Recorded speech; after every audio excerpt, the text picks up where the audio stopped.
This is Orest, the old guy at oldguytalkstome.com, a podcast dedicated to helping older guys create kick-ass lives for themselves and those that they love. Join me regularly as I share my interviews with experts on various topics that include anti-aging, sex, relationships, and other things that will help you create that life that you want. Now, I want you to do three things. First of all, I want you to subscribe so you don't miss any of this life-changing information. 2, share it with others. And 3, review. Be sure to do all 3. And now for our podcast. Now I want to make sure that you do 3 things. 1, subscribe so you don't miss any of these episodes. 2, share it with your friends because you know they need to hear this information also. To get this stuff so they can have a kick-ass life. And 3, review this podcast. And if you've got a bad review, that's fine too. This is Orest, the official old guy at oldguytalkstome.com, a podcast dedicated to, helping older guys create kick-ass lives for themselves and those that they love. And sometimes we need a little advice from some people that are younger that we may think are pukes, punks, whatever you want to call them. And we got one of those here on the program today.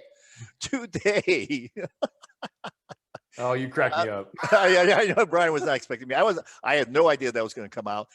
It just was, I hear it for the first time when it leaves my lips too. So Brian is a life coach. He tells people how to have a life with no limits.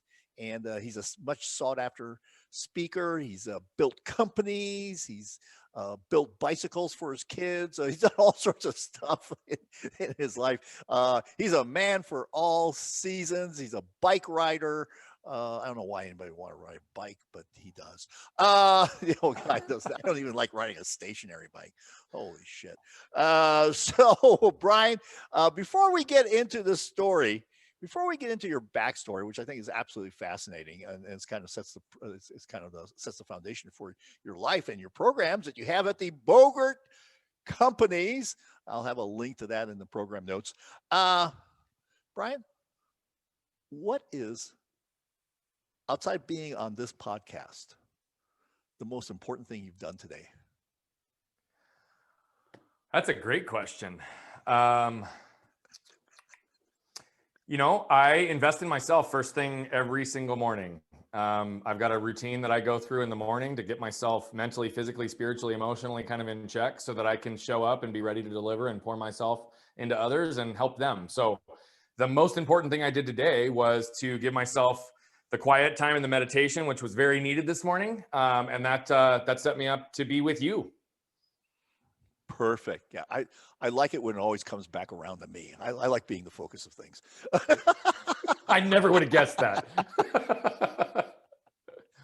All right, Brian. So you're a typical kid, typical 7-year-old kid running around, getting into trouble, being goofy, being awkward around girls, all sorts of stuff, looking at your snot, all sorts of stuff that 7-year-old boys do. Next thing you know, this truck comes by and runs over your arm, and your life has changed forever. All of a sudden, you're sitting there at age 7, and your arm is detached from your body. I suspect it was a little bit surreal, or did it hurt? Or walk us through what that was, what that experience was like. So I wish I could tell you firsthand. I don't remember the day of. Okay. The reality of it, I was knocked out. I was in and out of consciousness. But okay. I can recount it from stories. Here's the deal. I was standing next to my mom's car waiting for her to unlock the doors, and a truck came out of control backwards, literally hit our car, knocks me over, ran over me diagonally, tore my spleen, left a tire track scar on my stomach, and severed my left arm completely from my body. Mm-hmm. So this was Phoenix, Arizona. So I'm laying on the parking lot on a 115-degree day. My arm is 10 feet away. My mom and brother watched the whole thing happen. Fortunately, my guardian angel did as well. There was a nurse that walked out of the store right when this took place. She saw the life and limb scenario in front of her, and she rushed immediately into action. So she came over, stopped the bleeding on the main wound, saved my life, and then she instructed some innocent bystanders to grab a cooler, fill it with ice, and get my arm on ice within minutes. Had she not done one or both of those things, I either wouldn't be here with you today, or I'd be here with you today with a cleaned up stump. right? Yeah. That is an unbelievable amount of pain. There's no way to put words to it. And I was knocked out. I was in and out of consciousness. And when I came to, it was actually within 48 hours. I thought I was in a fog. I thought it was a dream. I didn't believe it was real. It's something that you just, when you're living life and then all of a sudden 48 hours disappears, you wake up and you're like, what is going on, right? Like your reality. And at 7 years old, I remember that feeling.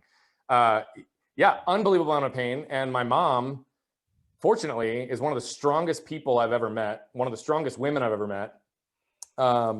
And she was able to hold it together for my brother and I until I was in surgery and until my dad and my grandpa came to relieve her. She didn't fall apart until she had the ability to do so. So, Yeah. So you're in the hospital, and I suspect this was multiple surgeries. I had 24 surgeries over 5 years. Wow, that's amazing. And when was so obviously there's a lot of scar tissue, there's a lot of pain to deal with all throughout this whole process. Was there ever a time that you were taking painkillers to deal with the pain? Oh yeah. I mean, the way my surgeon described it to my mom was that there is absolutely no physical way to describe the amount of pain that I was in. But I remember even back then, I didn't like narcotics. So I didn't like morphine. I didn't like oxy, because back then what it did was it just made me loopy, and I wanted to know what was happening to me. So they put me on Tylenol 4, which is like it's a higher level acetaminophen that's prescription only, Sure. which would sort of take the pain away. But truthfully, that's a big part of my story. I mean, I had such a massive amount of pain. I learned how to shut off physical pain. And now I have an insanely high pain tolerance as a result of it, because I can manipulate pain with my brain almost like a switch, because I had to for survival. But yeah, it's it's one of those things and I came home from the hospital with no skin on my arm, right? So I've got pictures that'll show it. The entire place, the swelling was so big that it was just completely exposed muscle. They didn't do the skin grafts right away. I didn't have skin on my arm for a while. And so we would have to do multiple dressing changes every single day, which that in and of itself was painful. Our neighbors at the time would often come by and check in, because I would be screaming so loud in pain that they could hear me from 4 doors down as a 7-year-old. So unbelievable amounts of pain. And it's just one of those things. Yeah. So when you started this controlling the pain, was this at this? Because I know you broke your arm later on.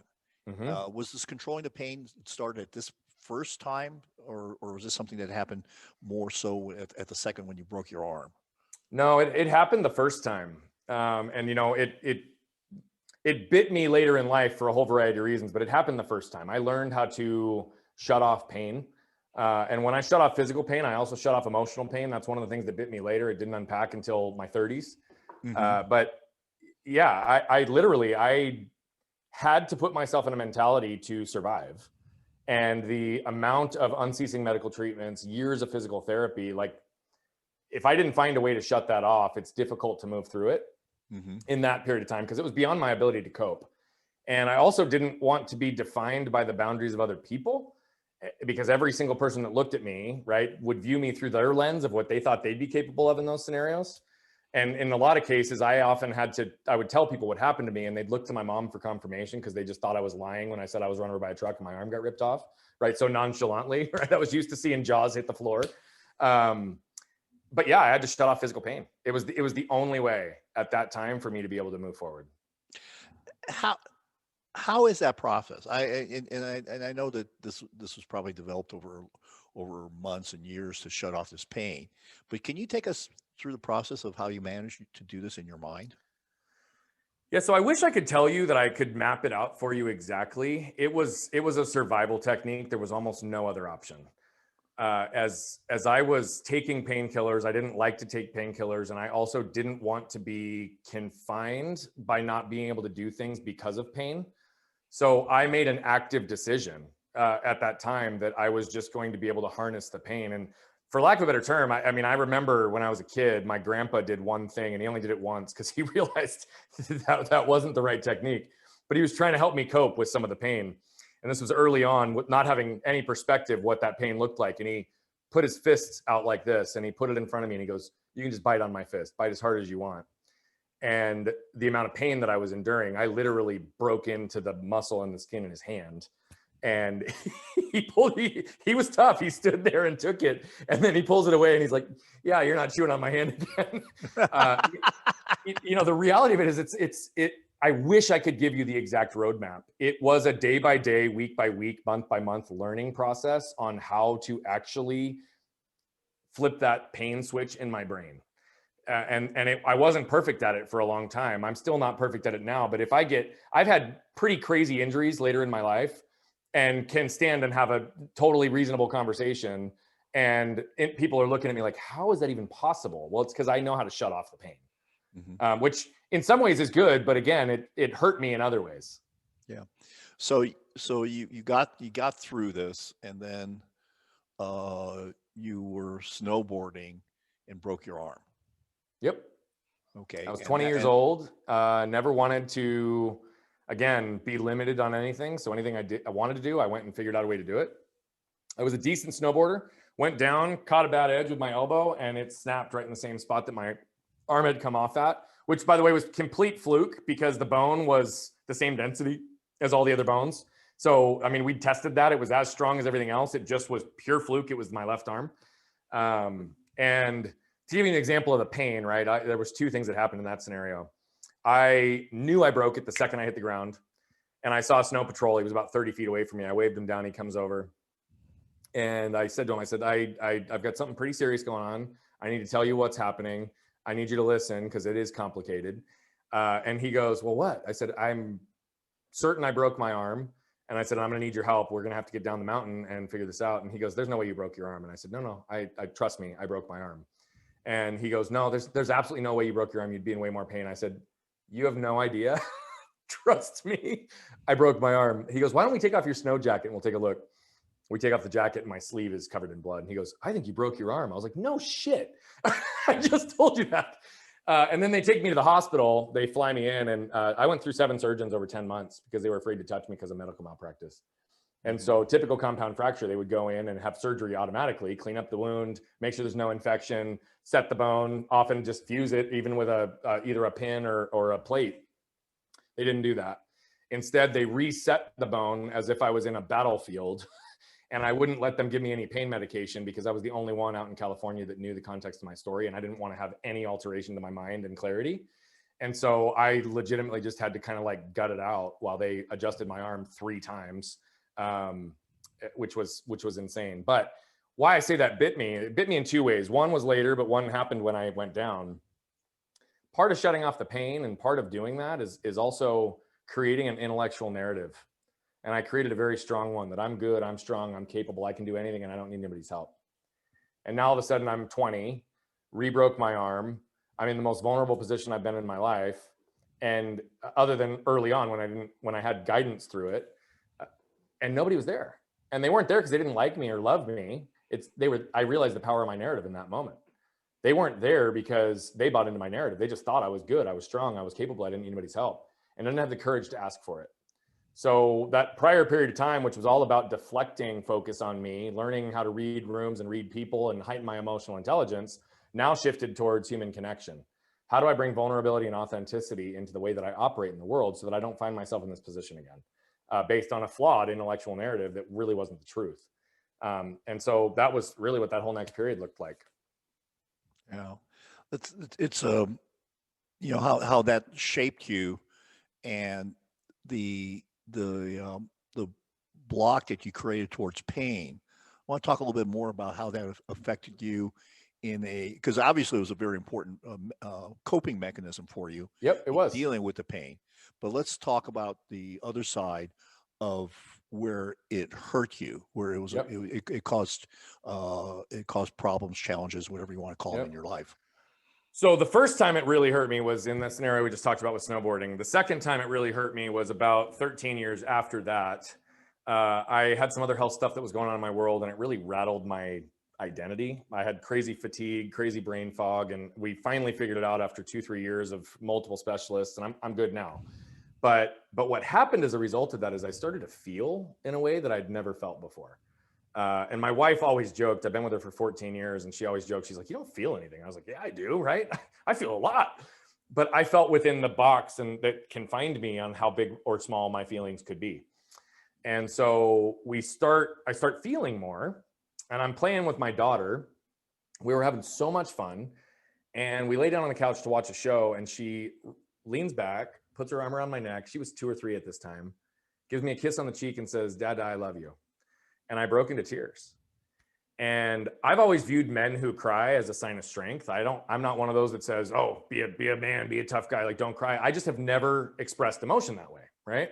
Mm-hmm. And so all of a sudden I'm sitting here with tears running down my face, asking, what the heck am I feeling right now? Because I'm not sad, it was joy. And what came to my awareness was, if I'm not experiencing joy this way, I'm also not experiencing fear, pain, guilt, and despair on the other side of it. And I had to start unpacking the spectrum of emotions. And when I started to do that, I started to realize that I was actually actively, passively, I said that intentionally. I didn't realize I was doing it, but it was actively happening always. I was suppressing emotions anytime they came up. Mm-hmm. And so what I started to do was just to sit with those. And I started to feel them in those moments and actually start to understand them. Because my wife also used to joke that I wasn't empathetic. And I was like, what are you talking about? Of course I'm empathetic, right? But then I started to realize my wife was right this entire time, right? I didn't feel outside of this little box. And I wasn't empathetic because I didn't understand what those feelings were. I didn't understand the emotions. I was sympathetic because I could identify them in other people through my emotional intelligence and through my human connection approach. But then what I realized is human connection without emotion isn't really human connection. And that completely changed the direction of how I interact with people, my coaching, my relationships with my wife, my clients, because I used to only say, what do you think about that? And now I often ask, how do you feel about that? You get a materially different answer. Yeah, I can't remember the name of the book. I think actually, it'll come to me after the podcast. Yeah, but he talks about that a lot of decisions, most decisions are made based on emotion, and then you kind of circle around and find facts to support your emotion. And some of them are actually they're actually made at a lower level in our brain, 100%, in a more primitive part of our brain. Yep. And so my belief used to be mental toughness, right? We need to be mentally strong, and we need to spin up these intellectual narratives to be able to create the direction we want in our life. And that served me, again, really well for a long time. Now I believe that will only get you so far, because of what you just talked about. What that book unpacks is that those who actually unlock and go to the next level are the ones that understand intellectual narratives as well as emotional narratives. They can connect their mind and their body, their mind and their heart, and they can balance and regulate between the two. And when you can not only just think or not only just feel, but think about your thinking, think about your feeling, feel your feelings and feel your thinking, you get the full perspective and you understand which narratives are true in those moments, so that you can actually be approaching things in a more authentic way. Yeah. Oh, I just remembered the book, Pitch Anything. Oh, okay. I haven't read that one. I'll have to look into it.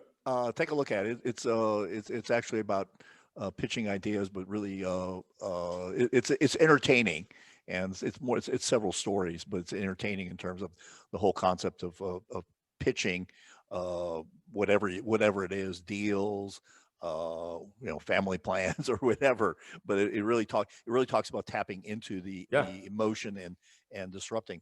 So it's true though. People buy off emotion more than they buy off intellect, right? Oh yeah. I mean, that's why all the commercials are tear jerkers. That's right. Which I didn't ever cry before, but now when they come on, I'm like feeling tears bubble up.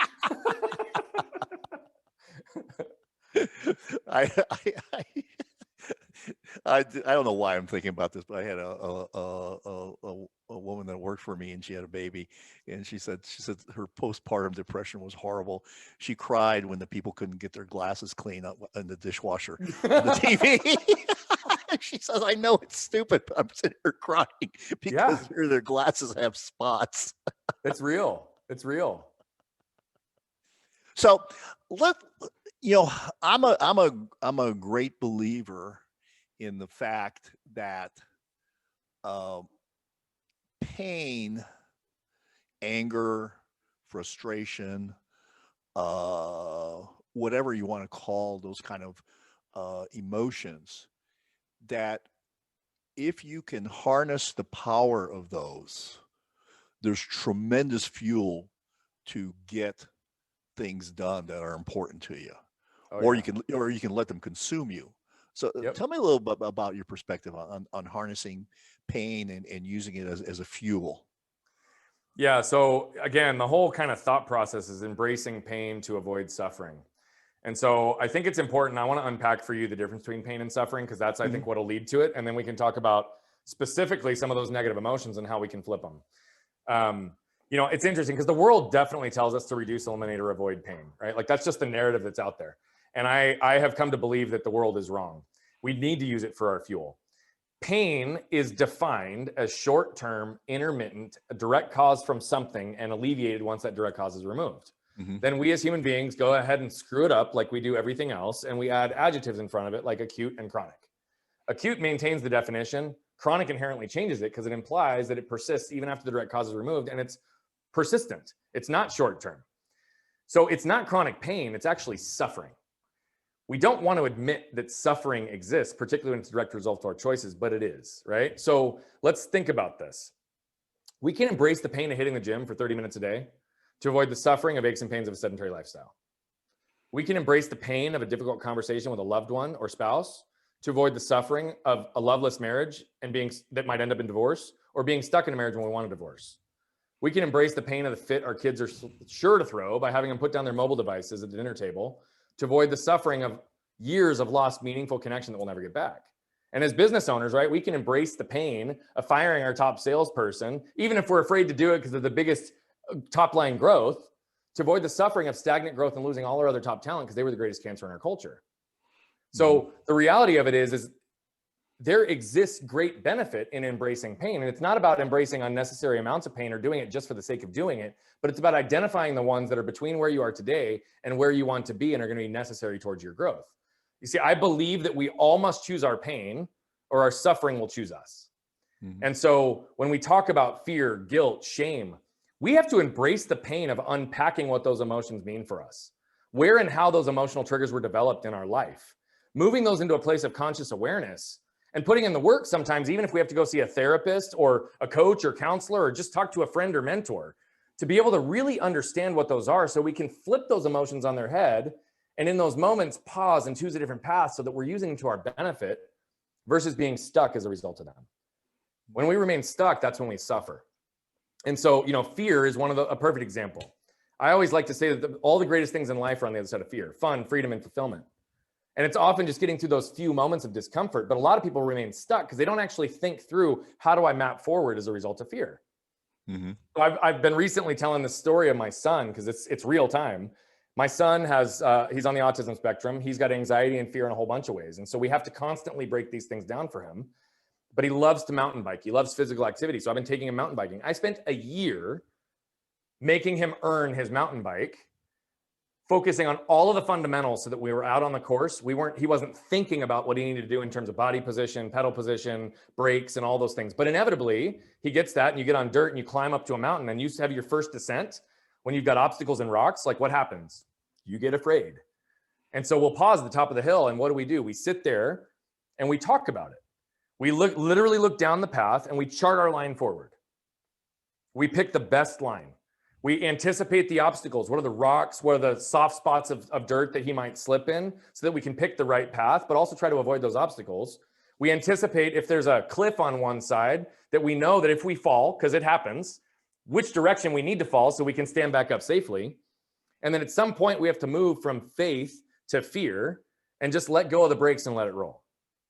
And I use that analogy because that's no different than anything else in fear. Sure. If we can chart the chart forward and pick our line, if we can anticipate obstacles, if we understand which direction we're going to fall and fail because it's inevitable that it's going to happen, right? And then we ultimately move from faith to fear and let go of the brakes and let it roll. Like that's not just shutting down fear. That's not avoiding fear. That's understanding fear and moving through it, using it as your fuel, because fear gives us feedback and fear hones our focus. It's the same thing with other types of emotions, but we have to embrace the pain of recognizing that so that we can avoid the suffering of being stuck. Yeah. Sometimes the stories that when we're talking about fear lead to a paralysis, Hmm. and the story is actually bigger. Not infrequently, the story is bigger than the reality. Like Fear's I'm sure. fabricated, man. Yeah. I mean, we've been there. Like, holy shit, why didn't I do that sooner? That was no big deal. Yeah. And it's just stepping through to the other side, like going, oh Yeah. shit, that wasn't that hard. Yeah. And sometimes it is hard. I mean, I'm not going to say sometimes it's not hard. Sometimes it's really hard, and it can be terrifying. But at the Yeah. end And of the day, sometimes the fear is legitimate, right? Like yeah, jumping yeah, out of an airplane. yeah, That's a legitimate fear, right? For a lot of yeah, people. What if that yeah, parachute doesn't open? You're yeah, going to go splat, right? Like there's risk certainly involved. But this goes back to the narratives we talked about before. Emotional and intellectual narratives spin up false realities. Fear is fabricated. That's exactly what's happening. yeah. So a lot of times, that um, you've talked about how not letting injuries or challenges define you, uh, or how do you use those in your life and in your with your clients? How do you use the challenges that they face or the injuries? Because I'll tell you, I have been a power lifter for 20-25 years, and I had a chronic, I know you, a bicep tendon injury, and I tried all sorts of stuff. I mean, in the anti-aging space and everything else, and when I could not lift, it really affected me in lots of ways psychologically, because my identity was the Of course. guy who went to the gym and lifted heavy shit, and so that identity was gone. I finally got finally after years of trying all sorts of things where get a little bit better, but it wouldn't completely heal. Finally, I've got it completely healed up. But The founder of SES Research and the creator of ESSC60, which is a powerful antioxidant. Now, this antioxidant was found to be beneficial by accident when laboratory mice that were given it lived twice as long as the ones that did not get it. That's right, 2 times as long. But other reports by people that have taken this powerful antioxidant talk about major benefits that they've seen in their lives. For me, I can speak about the benefits that I've had, and as well as my wife. We've noticed, one, that our focus was significantly improved, and we were able to get more done because we were sharp. Secondly, our energy levels were higher. And those energy levels lasted late into the afternoon when you kind of have that dip in energy, start going a little foggy, not quite so clear, you're tired. Well, our energy levels were really high way into the afternoon. And for me, I slept better. I am a fitful sleeper. I am a horrible sleeper, and I crave a good night's sleep. And I started to sleep better when I had C60. Now, you may have different results, but I will tell you, it's worth a try. Now, Chris and his company are the major producers, the major manufacturers of C60. And most people who sell C60 on the market buy it from them and put it into their own formulations. But why would you do that? Why would you buy it somewhere else? When you can get high grade, high quality, highly tested C60 directly from the source. So what are you going to do? Click on the link below, order a trial, try it for a month. Use the promo code Old Guy Talks, one word, Old Guy Talks, and get $15 off your initial purchase. What do you have to lose? I think you have a lot to gain. Try it. Don't wait, don't hesitate, don't procrastinate. Get your C60 now. It may make a world of difference to you in the quality of your life. It did for us. Don't wait, don't hesitate, don't procrastinate. Do it now. But how do you not let those things define you, especially if your identity may be wrapped around one of them?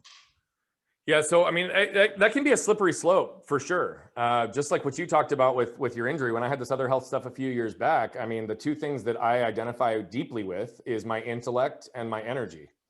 So when I was experiencing crazy fatigue and I had brain fog and literally couldn't remember stuff from a conversation 30 minutes ago, I couldn't talk like I do today because my brain could not formulate thoughts and words. It rattled me. I mean, it did. It rattled me. Mm-hmm.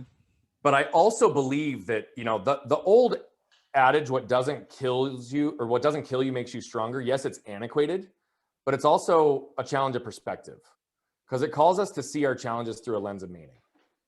And so I like to believe that everything that happens in life, injuries like that, particularly the ones that rattle your identity, it's pain, right? Pain gives us perspective. Perspective points us at what's important. And so we can remain stuck there. But what I learned early is to not get stuck by what has happened to me, but instead get moved by what I can do with it. And so often it's about what are the things that happened to me, and how do I pause and become aware of the lessons I can extract from those stories or those experiences? And then how do I become intentional with how do I apply them in our life? And we all have the ability to do that. So, you know, in your particular situation, you power lift for 20 years and all of a sudden you've got a bicep tendon tear and you can't lift for a period of time. I wish I could give you, hey, there's an easy way, or is that like you reframe that and you move forward. No, but I would argue that there's probably an element of, through all of your research and recovery, there's probably things that you've learned that make you safer in the way that you lift, that have probably made you stronger, that have probably made it so that you're not compensating in one way or another in the way that you lift. I could be wrong on that, but I'm going to guess that rattling your identity has actually given you fuel for where you go next, although it doesn't feel like it in the moment. Oh no, I mean it sucks to be going through it. There's no it sucks in the moment. Yeah, it sucks in the moment. I mean, it's not like, oh gosh, I'm being the brave, courageous person. No, it sucks. And going through the struggle. No, it sucks, and you got to admit to it. You got to admit to the fact that it sucks. But what you did is perfect, Orest. You didn't let it stop you. Yeah. Right? You focused on where and how do I learn from this? How do I actually invest in different ways to recover my bicep? Where and how can I actually get back to doing the thing that makes me feel like me in a way that's safe, where I'm not going to risk further injury? You invested the time and you worked through it. So did it suck because you weren't able to perform at the level that you wanted? Of course. But you worked it back. You didn't allow it to keep you stuck. A lot of people allow those things to make them stuck and don't actually move forward. Yeah, I mean, and this was a couple of years, actually maybe longer than maybe 3. I'm sure where this was an issue. Yeah, I think a lot of it has to do also with my wife and I talk about this sometimes, and we talk about with our kids about the quality of are you asking yourself, because we all have ask ourselves questions, and what is that question that you're asking your mind to answer? And the question is, you can ask yourself like, well, why does this always happen to me? Yeah. Which is like, okay, your brain will give you plenty of answers. You're a stupid shit. You fucked up. And why is a slippery slope? And not only that, but you're a loser and there's nothing you can do. Or you can ask yourself a more powerful question is, how do I get that thing that I want? How do I solve this? How do I achieve what I want? Which your brain will give you questions, will give you answers to.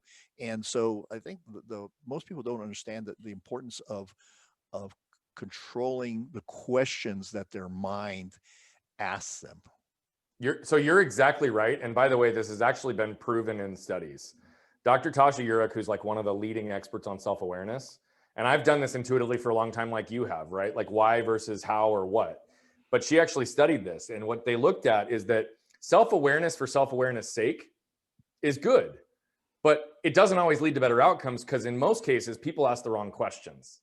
They ask why. Why did I get passed up for the promotion? Why did my dad prefer my sister? Why? And it keeps them stuck in the self-defeating path, and they only become more aware of all the ways they should be judging themselves. Mm-hmm. So her point exactly is people ask the wrong questions to use self-awareness to a place that can be powerful.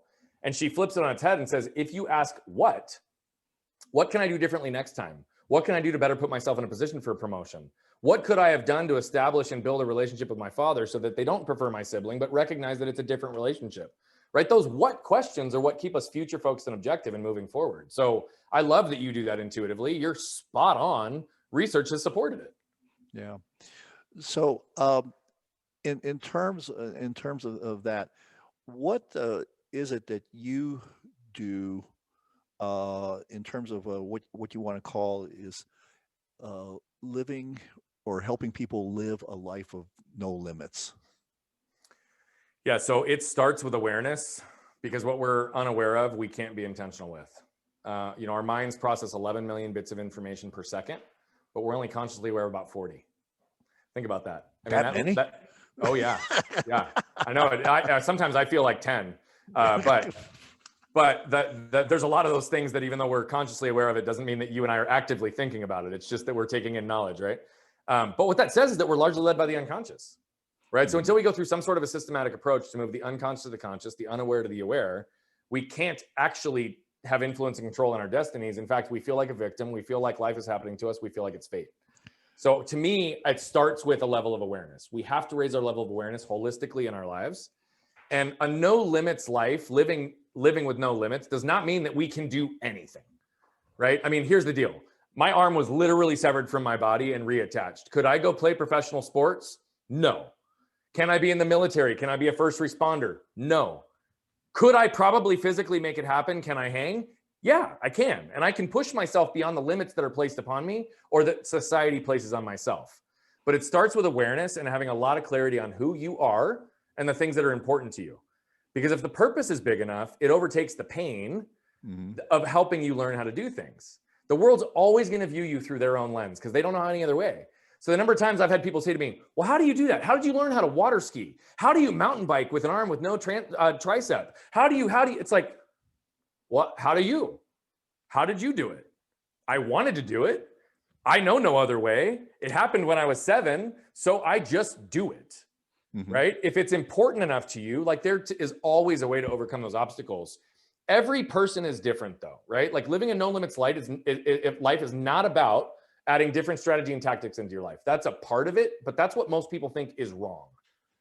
Most of the time, it's a combination of emotional triggers and behavioral patterns that keep people stuck from living outside of the limits that they or the world has placed upon them. And so we help them unpack that, move it into a place of awareness, and then we flip it. And then we layer in strategy and tactics so that business, relationships, health can flourish if they put in the work. That's never a guarantee because, as you know, as well as anything, it's all dependent on how much work the person puts in to get there. But it's possible. And I do believe that people can have it all. Yeah. Well, it's also, it's the work, but it's also the right work. Yeah, 100%, 100%. Because you could put in the wrong work, and 100%. You have nothing to show for it later on. So you have to be strategic and tactical, and take feedback as it comes in to see what kind of pivots you need 100%. to make. You have to be intentional the whole time. Yeah. Yep. You can't. It's not like you're going to will yourself, No. meditation. I dream it and I will make it happen. Most of the time, bullshit. Although I do have to say, I think there's something to the higher level of consciousness that can be freeing in the process. If you put in the work, I agree. Though. Yeah, I agree. But a lot of people think that they just it's not just if you will it into, you don't just will stuff into existence. Yeah. There's usually you will it into existence through targeted actions. 100%. You and I are aligned. Yeah. So, and I do agree. I think so many times we do people disservice about telling them, oh, you can be anything you want to be. Like, oh, bullshit. Yeah. I mean, I could go shoot baskets 12 hours a day. I will never play like Steph Curry. That's right. It's just not a chance. That's right. I set up these unicorn expectations when there's actually a lot of stuff below unicorn land. Yeah. That would make your life very full and very good. But that's why I say it's not that you can do anything. Right. But you can live your life on your terms. And you can break beyond the boundaries and limits that you've placed upon yourself or the world has placed on you. But again, within reason, right? Is everybody capable of being a billionaire? I don't think they are. I hate to be the bearer of bad news, but I don't think everybody has the skill sets required to become a billionaire. Can everybody be a professional athlete? No, they can't. Not everybody has the physical capabilities to do that. Yeah. It's just a fact. But can people live far beyond what they live today if they desire to? Of course they can. Yeah. Can they be a better version of themselves tomorrow than they are today? Yep. If they put in the work and the right work, they can. Yeah. So I think that's kind of the thing. So, Brian, tell us a little bit about some of the coaching, mentoring, speaking things that you do, and also mention where people can find you. And we're gonna put that link in the program notes, but just go ahead and mention it. Yep. So everything I'm doing right now, speaking and coaching is one of the vehicles. There's many vehicles. I'm on a mission right now to impact 1 billion lives in the next 25 years, which is about reducing the level of suffering on this planet so we can allow joy, freedom, and fulfillment the chance to exist, and where human connection is going to come back into place. The work that I do on the coaching side is primarily with entrepreneurs, business owners, high-performing salespeople, growth-minded individuals who feel stuck, stymied in their efforts to fill their potential, or don't know who they are. And so we walk them through a process to raise their level of awareness and intentionality. But so often what we find is people chase the what house, what car, what amount of money, what spouse, what, right? And they lose the who in the process. And they end up being miserable, even if they're financially successful or successful in one area of their life. So what we do is we build their life in alignment so they can live with no limits.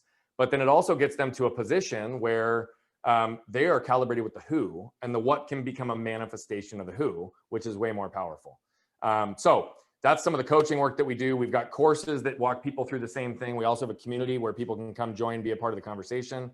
And then speaking, obviously, I'm kind of all over the board doing those things. But everything I do runs through the lens of relationships, value, and impact. And does it drive us closer to impacting 1 billion lives in the next 25 years? Because I genuinely believe that's how we can change the world. So people can find me at brianbogert.com. That's where the majority of a lot of our free resources are. That's where publications have been published in Forbes and other things are housed. Information on coaching and courses and speaking. But through the lens of impacting 1 billion lives, I'm very aware that 99.99999% will never pay us $1. And I'm very okay with that. So we do have a free resource for anybody listening. If you go to nolimitsprelude.com, it's a succinct version of a lot of our coaching philosophies to give you the right questions to ask to lead you on your own intrinsic journey. And you may never need our services beyond that. So by all means, please take that offer and run with it. And that's nolimitsprelude.com. Correct. Okay. So we'll put that in the notes too also. So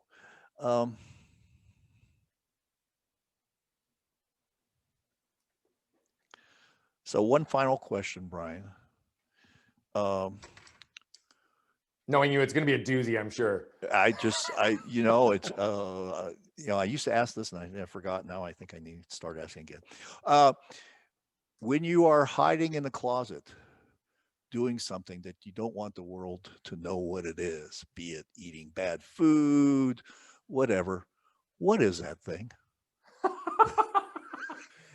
That's a great question. This is a time to kind of a Jerry Springer moment. You can shed it, you can lay it all out there. Yeah, no, and I'm like very open and honest, so there's not a whole lot I hide. I would tell you, I'm gonna say recently, I never used to have a sweet tooth, and in the last couple of years, for whatever reason, I definitely have a sweet tooth. And if I'm like, and I live a healthy life, I eat healthy, I'm active, but that thing that I sneak probably every single evening is an ice cream sandwich, frozen yogurt, cookies. Like I feel like lately I have to have something sweet to be able to just satisfy everything at night. So yeah, I'll sometimes go in the closet literally to eat them because I don't want my kids to see, because I don't want them having the dessert. So that's what I'm doing. Okay, now the follow-up question: when you are in the closet doing that, and my wife is sitting next to me wondering what the hell is he talking about in the closet, do you have the lights on or the lights off? Lights on. Lights on. Because I'm also, lights on. I'm also Okay. a clean freak. So if I spill any crumbs, I want to make sure I can see where they go. All right. Okay. That is hilarious. Although I'm going to answer that question a different way. Sometimes anybody who's got kids knows that sometimes you got to find a private place. Every once in a while, my wife and I will sneak into the closet with the lights off just for a little bit of private time. So, whoa, what an admission. Hey, man, I'm going to own it. I don't care. Okay. You're bragging now. Well, I am. You're right. Because I outkicked my coverage, and I'm always happy to do that. You're bragging now. So that maybe I'll splice, normally I don't edit, but maybe I'll splice this in at the beginning. No. Hey, do it. We'll see what you want advice for old guys? Go have some fun with your wife. Yeah. All right, Brian. So, Brian, I want to thank you, and we'll have the links to Brian and the the programs that he talked about, especially his free program, and also the free is good, but the paid I think is probably killer. So so this is Orest, the official old guy from oldguytalkstome.com, a podcast dedicated to helping older guys create kick-ass lives for themselves and those they love.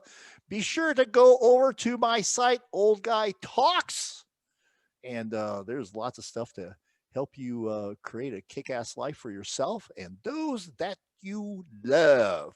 Until next time. Now, I want to make sure that you do 3 things. 1, subscribe so you don't miss any of these episodes.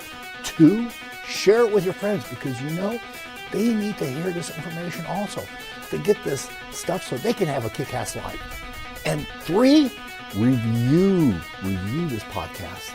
And if you've got a bad review, that's fine too. Thanks for listening, and be sure to subscribe, share, and review. Until next time, remember, it's all about creating a kick-ass life for yourself and those that you love.